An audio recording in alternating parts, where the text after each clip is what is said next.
Hello guys and welcome to my new video. So today I decided to have a look at some of the announcements that were made in BlizzCon, and mainly the announcement concerning the 6 new allied races that are going to be available in Battle for Azeroth expansion.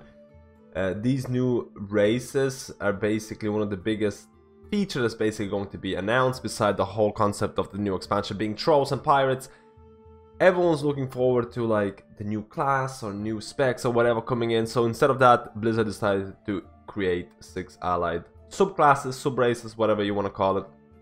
So these are basically going to be just it's just going to be just cosmetic changes. If you don't like your current race, if you don't like your night elf, whatever, or you're an alliance and you want to play a blood elf, you kind of have a chance of doing that with these allied races, kind of trying to bridge a gap between some of the races that were just maybe more played, let's say in Horde, and Alliance want them. So it's kind of like bridging the gap between the both of them.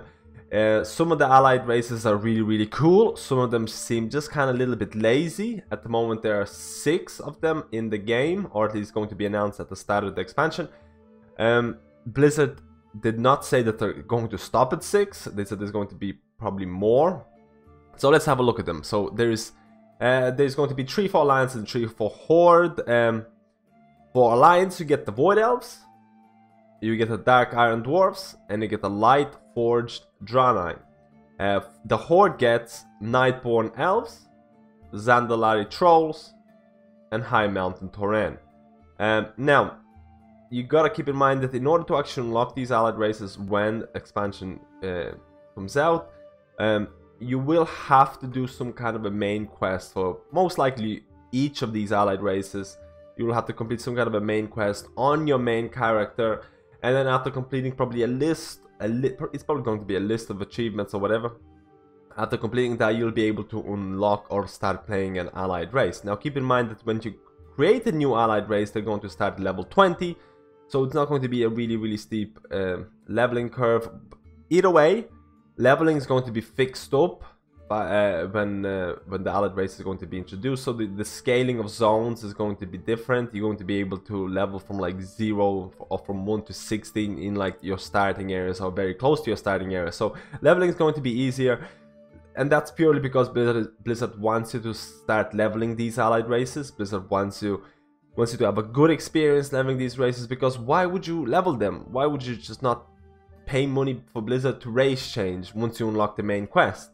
Because if you pay money for Blizzard to race change right after you complete the main quest line for a specific allied race, you won't get the heritage armor. So that seems to be a big deal. What Blizzard is actually an incentive for you to actually start leveling. So you can actually have a look at some of the heritage armor. So heritage armor is most likely going to be just like a transmog for each of the class, for each of the sub races. The thing about transmog and think about the heritage armor is that at the start of the expansion, probably there's going to be like hundreds of Highmountain Tauren who look exactly the same, or like hundreds of Lightforged Draenei who everyone's gonna think they're paladins because their heritage armor looks exactly like a paladin tier set, or very close to what a paladin tier set should look like. So, I mean, these probably will be very exciting at the start, but at the end of the day, I think the part of a nice transmog is to have something unique. And these really don't create anything really unique, because everyone's gonna have them. Everybody's gonna play them. So, let's have a look at some of these heritage armors. Heritage armor. Right now, we actually have the Void Elves. Now, it's really important to keep in mind that the Void Elf, the shadow shoulders, are part of the heritage armor. They're not part of the Void Elf model. So Void Elves are actually looking very similar to Blood Elves, with very few distinctions, because of the shoulder armor or the wings are only part of the heritage armor. They're not part of the model. Either way, I still think Void Elves are a good addition to the alliance. To alliance players, and I think a lot of them a lot of alliance guys and girls will want to experience what it's like playing Blood Elf, because I feel Blood Elf is still a very decent model and things like that, for, well, at least for Horde. Now let's have a look at the Highmountain Tauren. Highmountain Tauren, I feel it was a very weak model. I don't feel it creates a crazy diversity between what the Tauren is right now and what the Highmountain Tauren is. I mean, I don't feel that there's a big difference. I think that the bear models, like if you're a druid and things like that, because it has been confirmed. It hasn't been confirmed for some of the classes or which sub races can play which class. It's actually on their World of Warcraft website page, and you can kind of see that druids are kind of left out and paladins a little bit left out, because only Lightforged Draenei can be paladins. And apparently it still hasn't been confirmed between the Zandalari Trolls and the Dark Iron Dwarves. It's kind of been mentioned the Zandalari Trolls will be able to play Druid. So these are the kind of differences between the two races, between the two factions. But besides that, like the classes that everyone can play seems to be pretty generic for what people were expecting. Like Highmountain Tauren will be playing Druids, Hunters, Monks, Shamans, and Warriors. But let's go back to the Highmountain, so the Highmountain Troll model, Highmountain Tauren model. I feel it's not looking too diverse enough to make it to make this class make me want to level from level 20 to the max level. I don't think I would do it just for the Highmountain Tauren. Now let's have a look at the Lightforged Draenei. Lightforged Draenei is the allied race.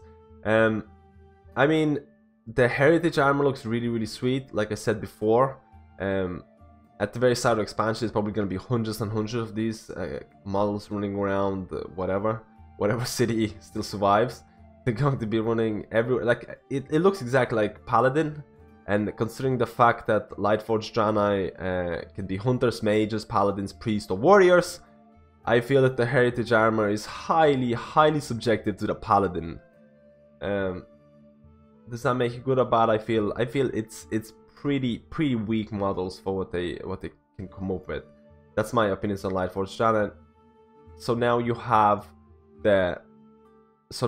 Nightborne Elves. Let's have a look at the Nightborne Elves. Nightborne Elves are actually looking pretty sweet, and it's actually really interesting fact that in order to unlock these allied races, you need to complete some part of a quest, and you can actually start doing that now. It's been mentioned in some of the interviews that in order for the Highmountain Tauren to be unlocked, you need to complete some of the Highmountain main quest lines, and a lot of people have suggested that the Nightborne Elves, in order to unlock them, you probably have to do something in Suramar, because this is the Suramar model. They're basically stealing the Suramar or what they had already. So try and have some of the Suramar main quest lines unlocked, because if you want to be a Nightborne, you most likely will have to have some kind of a Suramar quest line completed on your main character. So these are the Nightborne Elves. I feel the Nightborne Elf look is actually pretty good. It's very different from what the Night Elves would look like. A lot of people do point out to the fact that the ears are, there's a space for the ears to come out of the helm and things like that, which is a big feature that a lot of people are talking about. I honestly feel the Nightborns are actually pretty good looking, pretty cool. Like, a model is pretty different. This is what I'm looking for. I'm looking for an allied race that is going to be different from what it is already existing. Like Lightforged Draenei, Highmountain Tauren really don't do that for me. They really don't do that for me. They seem to be pretty similar to what they are. Hopefully they're going to change in the future. But the Nightborne, a pretty unique class model.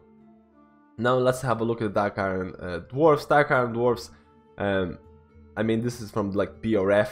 This is the BRF Dwarves. Personally, I don't find them really that appealing. It is different. It is something that's different, but I mean, I don't know. It hasn't been announced what kind of classes they will be able to play.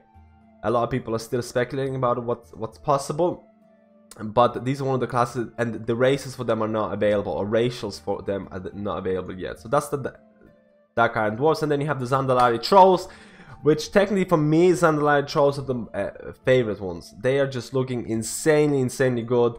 The male troll version does not have the slouched look, which a lot of people were actually complaining. I actually found the slouched look quite good. Like, I mean, it appeals to the troll.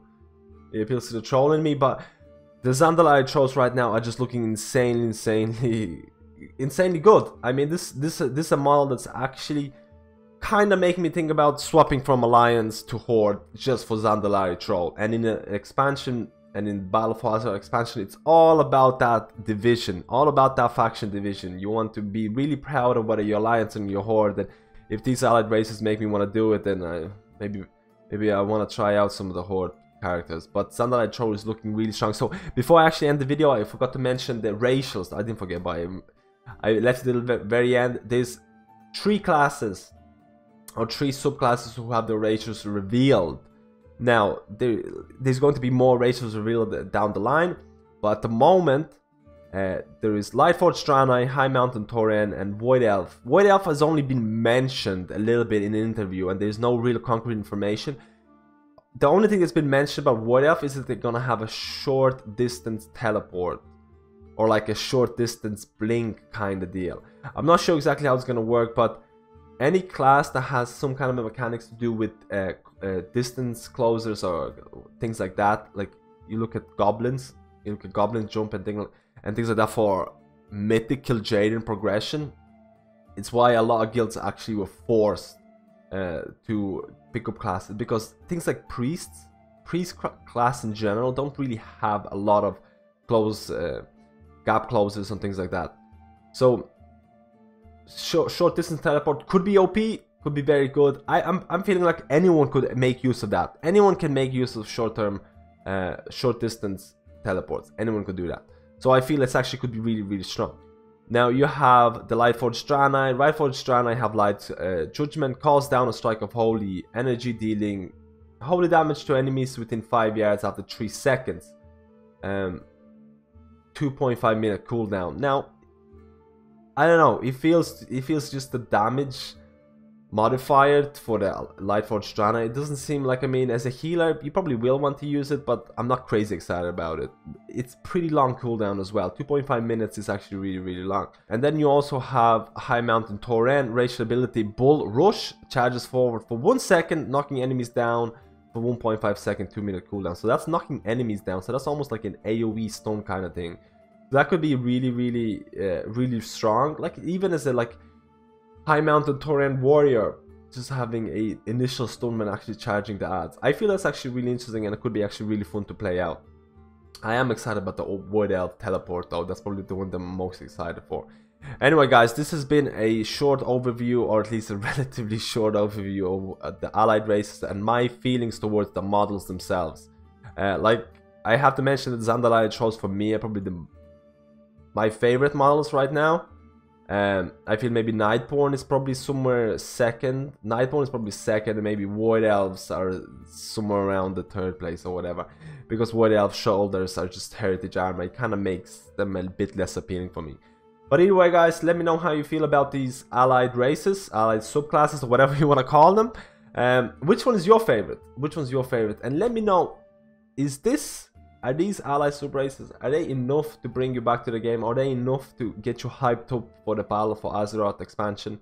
I was kind of hoping for additional specs. I was kind of hoping for like fewer specs, for like having 4 specs per class or something like that. I was hoping maybe some classes were getting some specs, or maybe a new class. I know there's already been a new class, and trying to balance them is a pain. But I just feel myself playing a new class in a new expansion is just so much more fun than just getting few of the animations or few animated characters and things like that. But I feel Blizzard did just enough to keep me excited for these allied races. Anyway, let me know your thoughts about this. Let me know how you feel about all the allied races. Let me know if that's enough changes or enough features for you to be hyped up for the new expansion. And I'll see you in my next video.